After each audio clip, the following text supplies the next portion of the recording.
Hello friends, मैं हूं सन्मय प्रकाश और आप देख रहे हैं यूट्यूब चैनल सरकारी जॉब न्यूज़। तो आज के इस करंट अफेयर्स वीडियो में महत्वपूर्ण अपॉइंटमेंट भी हैं। पिछले 2 दिनों में केंद्र सरकार ने कई सारे नियुक्तियां की हैं, उन सब के बारे में जानेंगे। और भी कई सारे महत्वपूर्ण क्वेश्चंस हैं, वो भी चर्चा करेंगे दोस्तों। तो शुरू करते हैं। और पहला इंपॉर्टेंट क्वेश्चन, केंद्र सरकार ने प्रसार भारती का नया चेयरमैन किसे नियुक्त किया है? आंसर होगा प्रसून जोशी। ठीक है, और ये न्यूज़ भी आप देख रहे हैं। वो रिनाउंड जो है ना, वो गीतकार हैं और लेखक हैं, तो उनको नियुक्त कर दिया गया है। इससे पहले वो सीबीएफसी यानी केंद्रीय फिल्म प्रमाणन बोर्ड, उसके वो अध्यक्ष थे 2017 से लगातार अभी तक। और अब प्रसार भारती के वो अध्यक्ष बन गए हैं। प्रसार भारती के जो अध्यक्ष हैं, नी चेयरमैन का जो पद है, वो दिसंबर 2025 से खाली पड़ा हुआ था। और उस वक्त नवनीत सहगल थे, उन्होंने इस्तीफा दे दिया था। सरकार के कहने पर ही ऐसा कहा जाता है। तो अब जानते हैं प्रसार भारती है क्या। प्रसार भारती का जो असली नाम है वो है broadcasting corporation of India.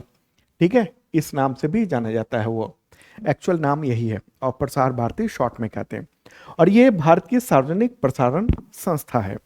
Okay, स्थापना हुई थी 23 नवंबर 1997 को, मुख्यालय न्यू दिल्ली में। उद्देश्य ये था कि ऐसा दुनिया का माना जाना जो है ना, और स्वतंत्र एक ऐसी संस्था बने जो स्वतंत्र रूप से न्यूज़ वगैरह को रखे और दुनिया में एक बड़ा ब्रांड के रूप में बने। ठीक है, लेकिन एक्चुअल में क्या हुआ, वो सरकार की ही बातें और बयानबाजी और उसी के जो नीतियां हैं उन सबको मतलब प्रचार प्रसार में ही फंसा रह गया। और प्रसार भारती जो है ना, वो दुनिया में तो खैर नहीं, भारत में थोड़ा जाना माना चीज़ है। इसी के अंतर्गत बहुत सारे जो चैनल्स हैं, जैसे दूरदर्शन है, इसके अलावा ऑल इंडिया रेडियो है, ये सब कुछ चलता है। अच्छा, उसके अध्यक्ष की नियुक्ति कैसे होती है? उपराष्ट्रपति के नेतृत्व में एक कमेटी होती है और वो प्रसार भारती के अध्यक्ष का नाम सेलेक्ट करती है और सेलेक्टेड नाम राष्ट्रपति को भेजा जाता है। फिर राष्ट्रपति उनमें से एक चयन करके और केंद्र सरकार को भेज देते हैं। उसके बाद सूचना प्रसारण मंत्रालय वो अपॉइंटमेंट जारी करता है। ठीक है, तो बेसिक बेसिक बातें जो एग्जामिनेशन के लिए जरूरी है वो सब आपने जान लिया। और ये हैं प्रसून जोशी, इनके गीत तो बहुत सारे सुने होंगे आपने। चलिए आगे बढ़ते हैं। अगला क्वेश्चन होगा कि केंद्र सरकार ने मई 2026 में आरबीआई का नया डिप्टी गवर्नर किसको नियुक्त किया है? आंसर क्या होगा इसका? इसका आंसर होगा रोहित जैन। ठीक है, और ये न्यूज़ भी आप देख रहे हैं, रोहित जैन को डिप्टी गवर्नर अपॉइंट किया गया है। 3 साल के लिए नियुक्त किया गया है इनको, 3 मई को ही। और इससे पहले वो एग्जीक्यूटिव डायरेक्टर के तौर पर काम कर रहे थे। और किसकी जगह ली है उन्होंने? टीबी रविशंकर की जगह ली है, जो इससे पहले डिप्टी गवर्नर वो थे।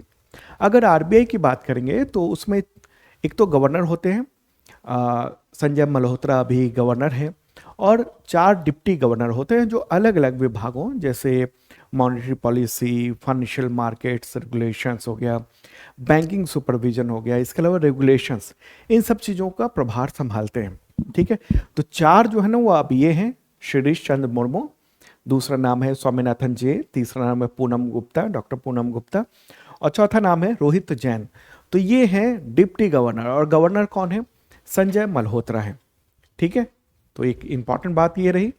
अच्छा, आरबीआई जो है ना, वो उसका एक अधिनियम है 1934 का, और उसी के तहत गवर्नर और डिप्टी गवर्नर की नियुक्ति केंद्र सरकार के द्वारा की जाती है।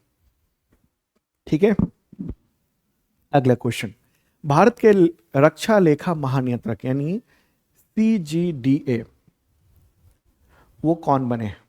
आंसर क्या होगा? अनुग्रह नारायण दास। ठीक है, अनुग्रह नारायण दास फोटोग्राफ ये रहा, और ये पीआईबी के द्वारा जारी किया गया है। तो ये पीआईबी का ये नोटिफिकेशन आप देख रहे हैं। तो अभी उन्होंने मई में ही ज्वाइन कर लिया है।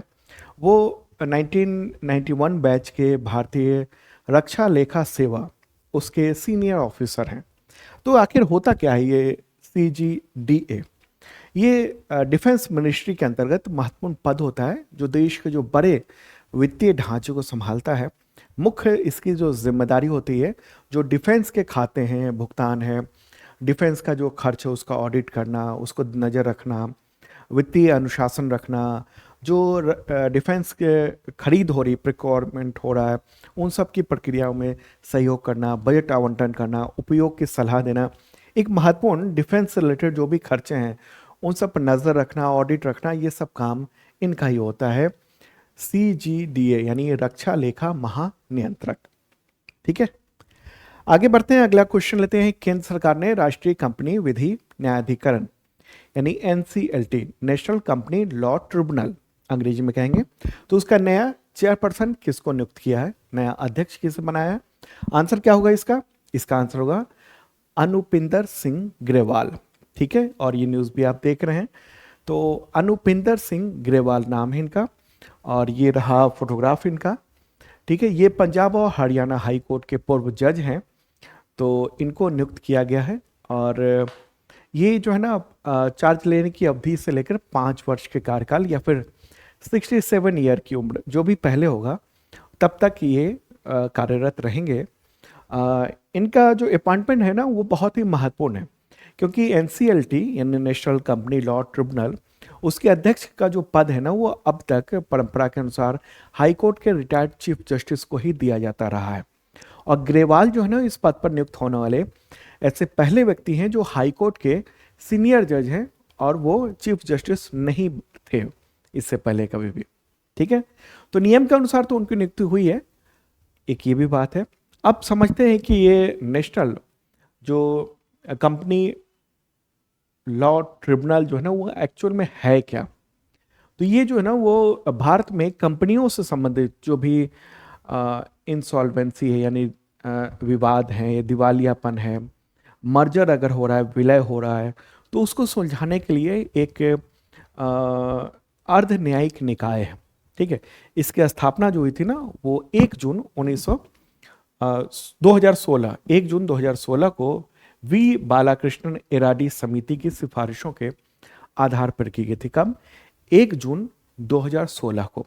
और ये ट्रिब्यूनल कंपनीज एक्ट 2013 उसके तहत काम करता है, और कॉरपोरेट मामलों के में जो जस्टिस दिलाने के लिए एक प्रमुख मंच है। ठीक है, मुख्य रूप से ये दिवाला और दिवालिया संहिता जो ना, यानी IBC 2016, उसके तहत जो दिवालियापन के कार्रवाई है उसका मैनेजमेंट करता है, प्रबंधन करता है। ठीक है, तो ये सब चीज़ें महत्वपूर्ण हैं इसके तहत। अब इसकी शक्ति क्या है? ये इसकी शक्तियों में अगर देखें, सुनवाई करना, कंपनियों से संबंधित जो भी सिविल यानी दीवानी प्रकृति के विवाद हैं उसको समन जारी करना, गवाहों को बुलाना, सुनवाई करना, आदेश ना पालन करने पर जुर्माना, दंड का अधिकार है, कंपनियों के विलय, पुनर्गठन, इन सब की मंजूरी देना, ये सब NCLT का महत्वपूर्ण काम है। ठीक है, तो ग्रेवाल जो है ना, अब इसके जो नए चेयरपर्सन बन गए हैं, अनुपिंदर सिंह ग्रेवाल। ठीक है, चलिए आगे बढ़ते हैं, अगला क्वेश्चन लेते हैं। उससे पहले बताऊं कि इसका PDF इस वीडियो के डिस्क्रिप्शन में अवेलेबल है, या फिर आप शार्प लर्निंग ऐप पर जाकर वहां पर ये डाउनलोड कर सकते हैं। डेली का फ्री होता है, लेकिन अगर आप वीकली, मंथली, क्वार्टरली, ईयरली ये सब PDF लेना चाहते हैं, उसका टेस्ट देना चाहते हैं, उसका वीडियोस देखना चाहते हैं, तो ये बेसिक मेंबरशिप प्लान है, और एक ISPCS मेंबरशिप बैच है, उसके ज़रिए आप कर सकते हैं। ये शार्प लर्निंग ऐप पर आपको मिल जाएगा। बेसिक मेंबरशिप बैच जो है वो SSC teacher, railway, police level का है, और दूसरा है ISPCS जो UPSC और स्टेट PCS लेवल का है। इसमें आपको पिछले 2 सालों के कंटेंट मिलते हैं, और अगले 1 साल यानी 365 दिनों तक अपडेट आपको मिलता रहता है। तो ज्वाइन कर सकते हैं, अभी ऑफर चल रहा है। बेसिक वाला बहुत ज़्यादा छूट के साथ करीब 99 का है, और ISPCS वाला 199 का है। शायद आज तक ही ये ऑफर है, ज्वाइन कर सकते हैं आप। शार्प लर्निंग जो है ना, आप ऐप गूगल प्ले से डाउनलोड कर सकते हैं, या इस वीडियो के डिस्क्रिप्शन में आप चेक कर लेना। अगला महत्वपूर्ण प्रश्न अपॉइंटमेंट से रिलेटेड ही है। 57th इंटरनेशनल फिल्म फेस्टिवल यानी IFFI जो गोवा में आयोजित होता है, तो उसका फेस्टिवल डायरेक्टर किसको नियुक्त किया गया?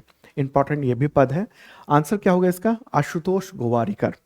ठीक है, तो ये बहुत ही प्रतिष्ठित फिल्म महोत्सव है, और नवंबर 2026 में, इसी साल नवंबर में ही आयोजित किया जाएगा। ये 57th होगा इस बार का।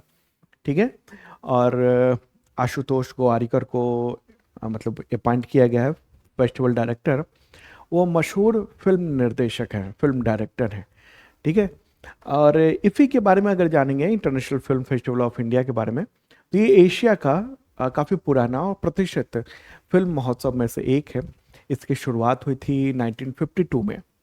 ठीक है, और ये महोत्सव भारत सरकार के जो सूचना प्रसारण मंत्रालय है और नेशनल फिल्म डेवलपमेंट कॉरपोरेशन है, इसके अलावा इंटरटेनमेंट सोसाइटी ऑफ गोवा है, उसके संयुक्त सहयोग से आयोजित किया जाता है और दुनिया भर के फिल्म मेकर, डायरेक्टर, प्रोड्यूसर, कलाकार, सिनेमा प्रेमी, ये सब इकट्ठा होते हैं। अगला अपॉइंटमेंट, अगला क्वेश्चन होगा कि Delhi Delhi metro international limited यानी DMIL, उसका पहला CEO किसको नियुक्त किया गया है? आंसर होगा संजय जमुआर, संजय जमुआर। और ये न्यूज़ भी आप देख रहे हैं। तो DMIL जो है ना, वो है क्या? देखिए, DMRC का नाम तो सुना होगा, दिल्ली मेट्रो रेल कॉरपोरेशन, उसी एक नई शाखा है DMIL। और फुल फॉर्म क्या है इसका? फुल फॉर्म है Delhi metro international limited. Clear होगी बात? तो इसी का जो है ना वो CEO इनको नियुक्त किया गया है, संजय जमुआर उनका नाम है। अच्छा, इस कंपनी का उद्देश्य क्या है? उद्देश्य ये कि दिल्ली के बाहर और विदेशों में मेट्रो निर्माण, मेट्रो परियोजनाएं, इन सब का देखना, निर्माण करवाना और संचालन का विस्तार करना। ठीक है, तो खास तौर पर अब विदेशों में मेट्रो की परियोजनाएं हैं, उन सब का रख रखाव, संचालन, ये सब का काम DMIL करेगी, जो DMRC की ही एक शाखा है। ठीक है। अच्छा, DMIL के चेयरपर्सन कौन है? डॉक्टर विकास कुमार है। ओके, और इसके नए या पहले CEO, उनका नाम क्या है? संजय मजुआर।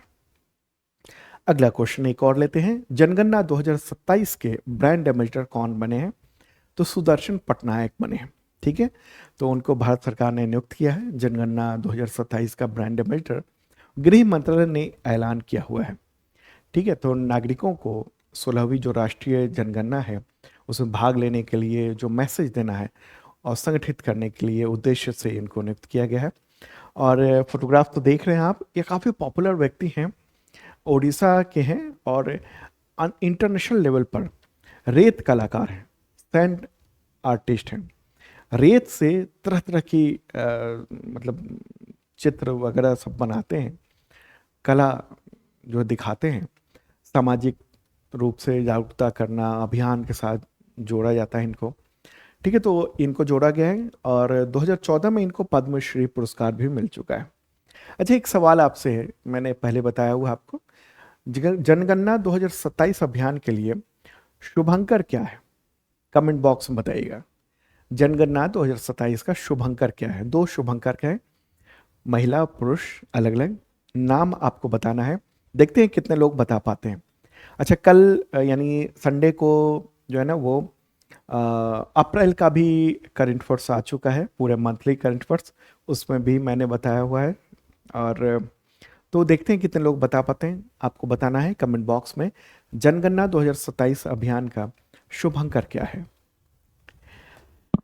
अगला क्वेश्चन, और हाँ, अप्रैल का भी मंथली करंट अफेयर्स का PDF, टेस्ट, ये सब कुछ ऐप पर अवेलेबल हो चुका है। जिन लोगों ने करंट अफेयर्स का मेंबरशिप बैच लिया हुआ है वो डाउनलोड कर सकते हैं, पढ़ सकते हैं और वीडियो भी देख सकते हैं। वीडियो वैसे यूट्यूब पर भी है, लेकिन PDF और टेस्ट केवल ऐप पर ही है। अगला क्वेश्चन होगा, डीजो कप्पन, उनका निधन हो गया 1 मई 2026 को। तो किस लिए जाने जाते थे वो? काफ़ी पॉपुलर व्यक्ति थे, सामाजिक कार्यकर्ता थे। ठीक है, और न्यूज़ देख रहे हैं द हिंदू में। तो एक एक्सीडेंट में वो घायल हो गए थे पिछले साल ही, तब से इलाज चल रहा था और आखिरकार उनका 1 मई को निधन हो गया। भ्रष्टाचार विरोधी मुहिम में काफ़ी आगे रहे और ख़ास तौर पर उपभोक्ता अधिकारों को लेकर जागरूकता के लिए बहुत सक्रिय रहे हैं। और इस न्यूज़ में भी देख रहे हैं आप, कंज्यूमर राइट्स को लेकर उन्होंने काफ़ी काम किया था। ठीक, 1988 में उन्होंने उपभोक्ता शिक्षा केंद्र की स्थापना की थी और उसके बाद से लगातार वो लड़ रहे थे और अभियान चला रहे थे। सड़क दुर्घटनाओं के जो पीड़ित हैं उनको बीमा दावा, उसके लिए जो बाधा आती है उसके लिए लंबी अभियान इन्होंने चलाया था। ठीक है, तो काफ़ी चर्चित व्यक्ति रहे हैं ये। अगला क्वेश्चन होगा, भारत के मुख्य न्यायाधीश यानी CJI, chief justice of India ने देश की पहली पेपरलेस राज्य न्यायपालिका यानी स्टेट जुडिशरी, जो कि पेपरलेस है, भारत की पहली, इनमें से किसे घोषित किया है? यहाँ पर स्टेट जुडिशरी का मतलब आपका हो गया कि पूरे राज्य में जो जुडिशरी काम करती है लोअर से लेकर हाई कोर्ट तक, वो सब के सब पेपरलेस है, यानी डिजिटल है। आंसर क्या होगा इसका? सिक्किम। ठीक है, सिक्किम ऐसा पहला राज्य हुआ है जहां पर पूरी तरह से पेपरलेस स्टेट जुडिशरी है। ओके, कई आपने डिस्ट्रिक्ट कोर्ट्स को जाना होगा जहां पर पेपरलेस है, डिस्ट्रिक्ट कोर्ट वगैरह, लेकिन एक्चुअल में पूरा राज्य वो पहला श्रेय मिला है, वो सिक्किम को मिला है और सीजीआई ने ये ऐलान किया है। ठीक है, तो पेपरलेस राज्य न्यायपालिका यानी पेपरलेस स्टेट जुडिशरी का मतलब यह हुआ कि जो भी अदालती कार्रवाई है, फाइलिंग है, सुनवाई है, रिकॉर्ड है, उन सब में कागज का उपयोग न के बराबर होता है, बहुत कम। और कार्य ज़्यादातर काम जो है ना वो डिजिटल उस तरीके से करने की कोशिश होती है, जैसे ई फाइलिंग, वीडियो कॉन्फ्रेंसिंग, इन सब के जरिए। तो सीजीआई सूर्यकांत जो है ना वो पहुंचे थे सिक्किम में, और सिक्किम की जो राजधानी है गंगटोक, वहाँ पर वहाँ प्रौद्योगिकी एंड टेक्नोलॉजी और न्यायिक शिक्षा, जुडिशियल एजुकेशन, उस पर 2 दिनों का नेशनल कॉन्फ्रेंस था। उसके उद्घाटन समारोह में उन्होंने इसकी घोषणा की। और तो ये जो आयोजन था वो सिक्किम हाई कोर्ट के द्वारा आयोजित किया गया था। और इसमें देख भी रहे हैं कि यहाँ जो बैठे हैं ना उसके ऊपर एक बड़ा सा पोस्टर लगा हुआ है, उसमें लिखा हुआ है Sikkim declared as first paperless state judiciary. ठीक है, यहाँ भी लिखा है और न्यूज़ में तो आपने देखा ही है।